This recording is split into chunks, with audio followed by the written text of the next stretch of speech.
Tout savoir sur l'économie chinoise, embarquement immédiat dans Classe Éco. Vous vous souvenez peut-être de ces robots Unitree qui ont dansé le Yango au gala du Nouvel An de cette année? Eh bien, depuis, l'intérêt pour les robots humanoïdes en Chine a littéralement décollé. Maintenant, vous pouvez même les acheter sur les plateformes de e-commerce. Et Tesla, dans son rapport du premier trimestre de cette année, a dévoilé la ligne de production d'essai du robot humanoïde Optimus.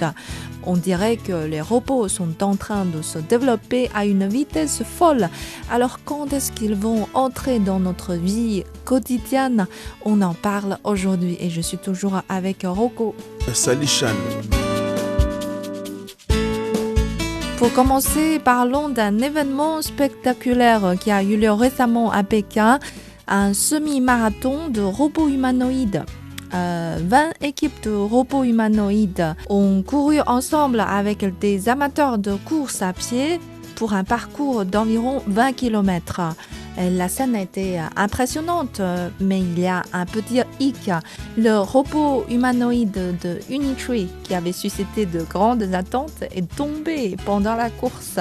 J'espère qu'il s'est relevé. Oui, il s'est relevé et il a continué le marathon. Et plus tard, l'entreprise a donné des explications. Il dit que le robot présent sur le site n'était pas le leur au sens propre. Ce sont les amateurs de robots qui l'ont acheté et modifié avant de l'emmener à la compétition. Puisque vous savez, le robot n'est pas comme un simple produit électronique.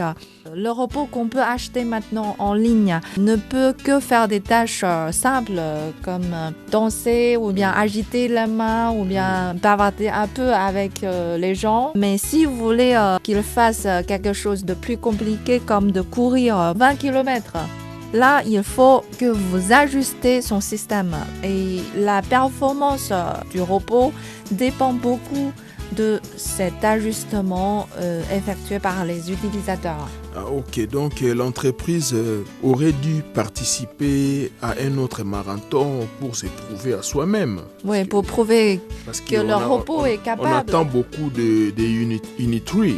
Oui, justement, elle est en train de préparer un événement énorme, le premier championnat international de combat de robots. Et il paraît que ça va se passer dans les 2 mois. On peut en reparler quand on aura plus de détails.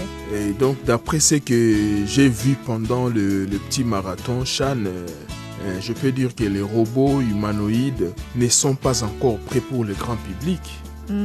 Vous voyez, même après avoir été modifiés par des clients techniques, comme vous l'avez si bien dit, ils n'ont pas eu une performance idéale.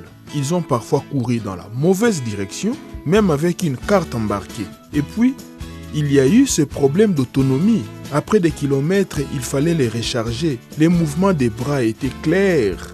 Mais après une chute, pas tous les robots ont pu se relever tout seuls. Et même si la tête tombait, les pieds continuaient à marcher. On dirait que la tête n'était pas essentielle. Voilà, donc il y a un problème de cohérence. Vous comprenez? Il faut que ça donne l'image d'un humain. Voilà. Oui. On est très critique, en fait. Je crois qu'on a un peu trop dit de mal de ces robots humanoïdes. Face à une industrie encore en pleine évolution, on devrait se montrer un peu plus indulgent. Vous savez pourquoi on fait courir des robots sur un marathon ou bien organise un championnat de combat de robots? Ce n'est vraiment pas pour s'amuser. C'est pourquoi alors? C'est pour tester leur capacité de mouvement. Vous savez, dans les labos, tout est trop parfait. On ne peut pas vraiment reconstituer les routes pleines de bosses, les vents imprévisibles et tout ce qui peut arriver dehors. Donc, il faut les faire courir sur 20 km pour voir comment ils se débrouillent. Mais on peut, pour ne pas vous couper la parole, on peut trouver une piste adaptée à la course des robots. Mais ça revient à réduire la difficulté des épreuves, hein. Puisque si on fait une piste spécialement pour les robots, les tests en dehors du labo, ça perdra leur sens. On ne peut pas créer des conditions spécialement favorables aux robots. C'est à travers ces scènes ordinaires qu'on peut vraiment tester les capacités de ces robots. On peut savoir si leurs articulations tiennent le coup, s'ils ne chauffent pas trop, si leurs algorithmes de mouvement fonctionnent bien. Et c'est aussi pour savoir si on peut vraiment utiliser ces robots humanoïdes dans la vie réelle. Oui, je ne sais pas si vous le savez ou pas, une autre expérience est en train d'être menée dans des usines chinoises. Les bras robotisés sont déjà pas chose nouvelle dans les usines. Ils sont capables d'effectuer des tâches d'assemblage de pièces avec une précision incroyable. Et depuis l'année dernière, plusieurs entreprises automobiles et de logistique ont accueilli des robots humanoïdes stagiaires. Ah bon?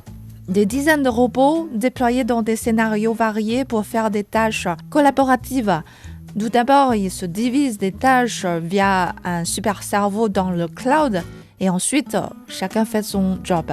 Ils peuvent travailler avec précision sur des objets délicats comme des films souples en ajustant la force et la posture de saisie pour éviter les dommages. C'est comme un vrai ouvrier très expérimenté. Il utilise des caméras intelligentes et des modèles d'apprentissage profond pour assurer que toutes les pièces sont au standard. Oh, c'est comme dans un film de science-fiction. Tout à fait. Leur progrès, c'est qu'ils ne répètent plus que des mouvements préétablis. Ils peuvent décider et distribuer entre eux des tâches. C'est de l'intelligence avancée qu'on s'attend. Oui, une vraie révolution dans ces domaines. On peut vraiment commencer à rêver l'arrivée de ces robots dans la vie quotidienne, qu'ils nous coupent le chevet, épluchent les fruits, plient les vêtements, etc. Oui, le robot peut déjà plier les vêtements maintenant. Oh là là.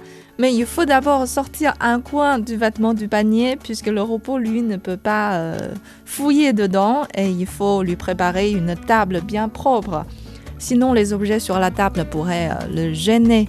Et le robot ne peut pas encore nous coiffer, mais il peut nous greffer les cheveux. Ah oui. Ce genre de robot est déjà utilisé dans certaines cliniques chinoises.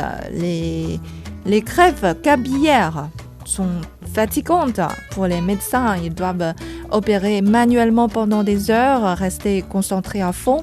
Et ce genre de tâches répétitives ne sont pas du tout pénibles pour un robot. Voilà, donc ce sont des tâches à reproduire les sentiments humains qui sont plutôt difficiles pour les robots. Voilà. Et je donne un exemple. Quand on prépare un steak ou une poitrine de poulet, la façon de couper peut faire toute la différence dans la qualité et la texture de la viande. Les gens expérimentés savent avec quelle force et à quel angle couper un morceau de viande. Mais un robot, je ne crois pas qu'il peut y arriver, Shan. Oui, puisque ce sont de petits détails, des concepts difficiles à quantifier, difficiles d'en résumer en quelques chiffres ou en quelques mots on peut les mettre dans un algorithme et entraîner les robots pour qu'ils vraiment simulent la sensation humaine. Oui, donc je peux conclure que les robots dans la fabrication industrielle sont relativement matures, mais les applications domestiques sont encore à un stade initial. Oui, il y a encore beaucoup de défis techniques à relever, mais avec l'évolution rapide de l'intelligence artificielle, les robots vont devenir de plus en plus forts en apprentissage en profondeur. Donc, on a hâte de voir ce que l'avenir nous réserve. Voilà, c'est la fin de cette émission. Merci de l'avoir suivi. À la prochaine.